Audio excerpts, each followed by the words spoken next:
பொங்கலுக்கு வாங்கி தந்த புடவை எங்க மாமா போன மாசம் நீங்க தானே கசக்கிட்டீங்க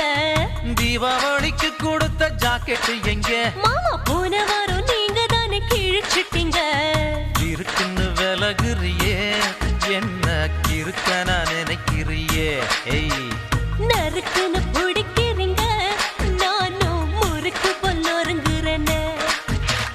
பொங்கலுக்கு வாங்கி தந்த புடவை எங்க மாமா போன மாசம் நீங்க தானே கசக்கிட்டீங்க தீபாவளிக்கு கொடுத்த ஜாக்கெட் எங்க மாமா போன